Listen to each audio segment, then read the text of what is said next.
নমস্কার, সকলকে স্বাগত। গত ৮ই মার্চ বিশ্ব নারী দিবস ছিল। ওই উপলক্ষে আমাদের বাড়ির সামনে একটা ক্লাব আছে খ্রিস্টোফার। সেই খ্রিস্টোফার ক্লাবের পক্ষ থেকে আমাকে আমন্ত্রণ জানানো হয়েছিল এই অনুষ্ঠানে যাওয়ার জন্য। তো যথারীতি আমি ৯টার সময় পৌঁছে গেছিলাম। আমার কলিগ ওয়াহিদা ম্যাডাম এসেছিল। তো ছোটোখাটো প্রোগ্রাম হলে কী হবে, আমার কাছে বেশ বড় ছিল, কারণ যে সকল মায়েদের ডাকা হয়েছিল তাদের প্রত্যেকটাই সন্তানদের কিছু না কিছু ব্যাপার আছে। মানে কেউ ডাক্তার, কেউ মেধাবী, কেউ বক্সার, কেউ নৃত্যশিল্পী, এরকম মানে স্টুডেন্টদের না সম্মান দিয়ে মায়েদের দেওয়া হয়েছে। তার কারণ নারীকে সম্মান জানানো হয়েছে এখানে। এরকম দিদিরা অনেকে এসেছিল। তার মধ্যে কিন্তু অঙ্কন প্রতিযোগিতা ছিল। তো অঙ্কন প্রথমেই আমি যারা আঁকছিল, তো সেখানে আমি গিয়েছিলাম। দেখো কি সুন্দর আমাকে দেওয়া হয়েছিল এই নির্বাচন করার প্রতিযোগিতার। তো যাই হোক, আমি করে দিয়েছিলাম। ভীষণ সুন্দর। আর এই ক্লাবের ভেতরে কোনোদিনও আমি যাইনি, যেতেই আমার চোখে পড়ে গেল বিভিন্ন ধরনের ট্রফি। ভীষণ সুন্দর লাগলো। এরকম জায়গায় যেতে পারলে ভীষণ ভালো লাগে। আর দিদিরা যারা এসেছিলেন তাদের সঙ্গে আলাপ আলোচনা করে বেশ ভালো লাগলো। তারপরে তো ভিতরে গেলাম, দেখলাম সেই পুরনো দিনে সেই কাঠের ওপর ট্রফি এখনও রয়েছে। তো এক দিদি প্রধান অতিথি হিসেবে এসেছিলেন। সেই দিদির ভাষণ শোনো তোমরা।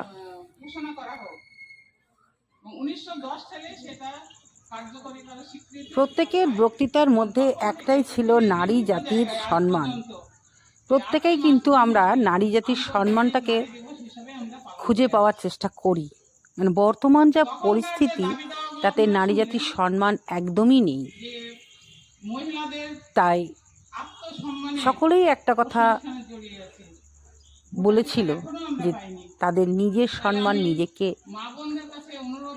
আদায় করে নিতে হবে। আমিও বলেছিলাম, কারণ অতীতে কি হয়েছে না হয়েছে সেটার ওপর বেশ করে কিন্তু বর্তমান চলতে পারে না। বর্তমানে কি হচ্ছে সেটা নিয়েই আমাদের এগিয়ে চলতে হবে। বর্তমানে নারী জাতিরা সুরক্ষিত নয়। তাদের যতই বলা হোক যে নর আর নারীর সমান অধিকার, কিন্তু সমান অধিকার নয়।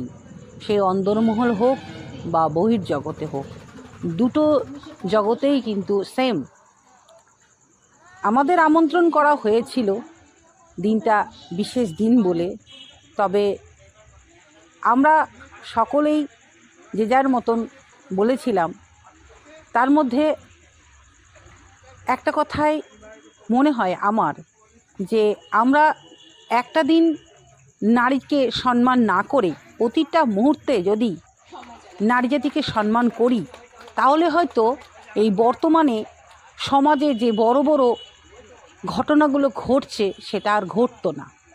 সকলেই যদি নারীকে সম্মান দিয়ে সম্মান চোখে দেখতো, তাহলে রাস্তাঘাটে আমাদের অত ভয়ে ভয়ে কুপিত হয়ে চলাফেরা করতে হতো না, বা আমরা সাহসিকতার সাথে বিচরণ করতে পারতাম রাস্তাঘাটে।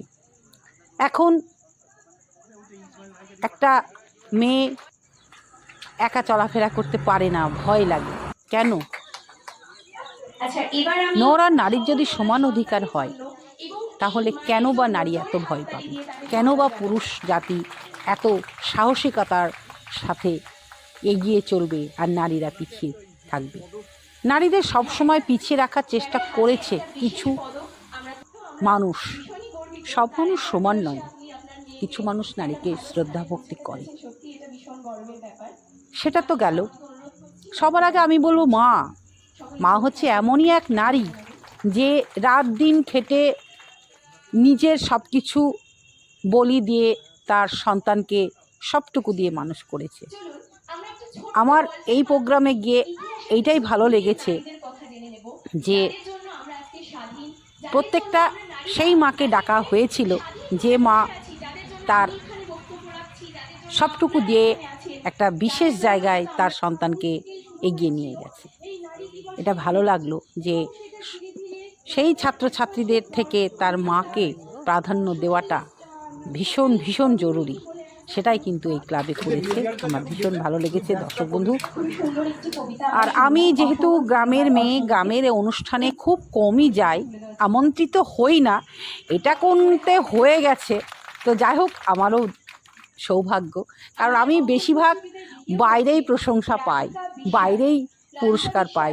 গ্রামের মানুষ জানে না যে আমি কি পজিশনে এখন আছি, কারণ আমি সম্পূর্ণ গাছকে নিয়ে আছি, গাছকে ভালোবেসে গাছ কীভাবে তৈরি করতে হবে, মাটি কীভাবে তৈরি করতে হবে, সার কীভাবে তৈরি করতে হবে, কীভাবে মানুষকে গাছমুখী করতে হবে, সেই সংকল্প নিয়েই এগিয়ে যাচ্ছি।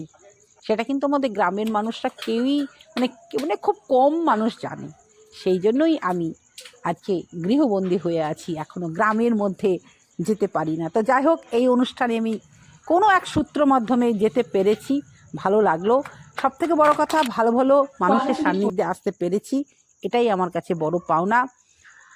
প্রত্যেককে বরণ করে নেওয়া হয়েছিল এবং যে যেমন তার মনের মতন করে বক্তব্য রেখেছিল, একটা নৃত্যও হয়েছিল, আবৃত্তি হয়েছিল, গান হয়েছিল, সব রকম ছিল। আমাদের ওয়াহিদা ম্যাডামের মাকে সম্মানিত করা হয়েছিল, এটা ভীষণ ভালো লেগেছে। কারণ আজ ওয়াহিদার মা ছিলেন বলেই কিন্তু আজ ওয়াহিদা এই পজিশনে আসতে পেরেছে। আর ওকে সাহস দিয়েছে তার পারিপার্শ্বিক যারা আছে, যেমন আমরা আছি, সাহস দিয়েছে, তেমনি আমাকেও কিন্তু আমার পারিপার্শ্বিক যারা আছে তারা সাহস দিয়েছে বলেই আমি কিন্তু কঠিন কঠিন কাজ আজকে করতে পারছি।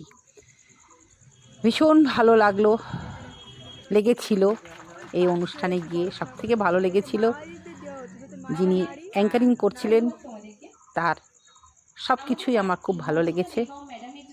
তাকে অনেক অনেক ধন্যবাদ আমাদের এই ক্লাবের অনুষ্ঠানটা পরিচালনা করার জন্য। খুব ভালো লেগেছে। এইরকম ছোটোখাটো প্রোগ্রাম যদি হতেই থাকে আমরা ভীষণ খুশি হব, কারণ যারা প্রশংসার পাত্রী বা পাত্র, তাদেরকে প্রশংসা করা উচিত আমার মনে হয়। কিছুটা অন্তত তারা সাহস পায়। আর যাদের পাওনা জিনিসটাকে বঞ্চিত করে দূরে ঠেলে দেওয়া হয়, ভগবানের কাছে সেটা আশীর্বাদ পাওয়া যায় না, দোয়া পাওয়া যায় না।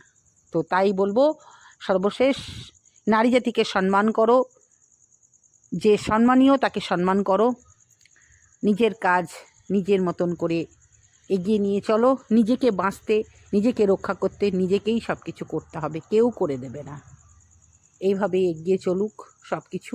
নারী জাতিকে সম্মান জানাই, কারণ আজ নারীরা ছিল বলেই কিন্তু পৃথিবীর এত কিছু সৃষ্টি, এত ভালো ভালো ডাক্তার, ইঞ্জিনিয়ার, এত ভালো ভালো ছাত্রছাত্রী, এত ভালো ভালো সমাজের মানুষ তৈরি হয়েছে। তাই সবার ঊর্ধ্বে আমার মনে হয় নারী জাতিকে সম্মান করা উচিত। এই সম্মানটা নারী জাতি বর্তমানে পাচ্ছে না, তো সেটা সব দিক দিয়ে তারা অধিকারী হয়েও কিন্তু পিছিয়ে থাকছে। সকলেই নারী জাতিকে সম্মান করব, তাদেরকে এগিয়ে নিয়ে যাওয়ার জন্য তাদের পাশে থাকব। তারাই হচ্ছে সব কিছু।